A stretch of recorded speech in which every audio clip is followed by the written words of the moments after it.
शिया सुन्नी इस्लाम के दो ऐसे पिलर हैं जिसपे इस्लाम की पूरी इमारत खड़ी हुई है। अगर इसमें एक भी डगमगाया तो ये इमारत गिर जाएगी। शिया सुन्नी बाई बाई थे, बाई बाई हैं और बाई बाई ही रहेंगे। तो अगर शिया और सुन्नी दो इस्लाम के पिलर हैं तो शिया पिलर के अकीदे भी सुन लीजिए। हम मौला अली को अंबिया के बराबर नहीं मानते, हम मौला अली को अंबिया से अफजल मानते हैं।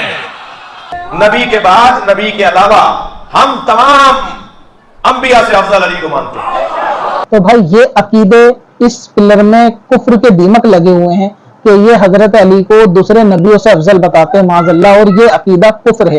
यानी गैर नबी को नबी से अफजल ये उसकी बराबर बताना कुफ्र है।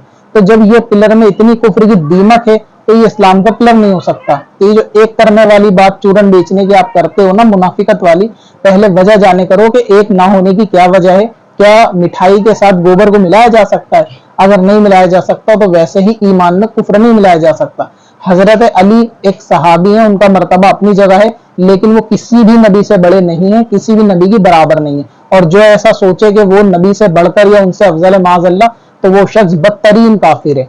यानी इसमें नबियों की तौहीन है। हजरत अली को बड़ा बताना, ये हजरत आदम अलैहिस्सलाम से लेकर हजरत इब्राहिम अलैहिस्सलाम तक तमाम अंबिया की जो है वो तौहीन है। तो क्या तौहीन करने वाला ऐसा पिलर होगा जिसमें कुफ्र के दीमक लगे हों?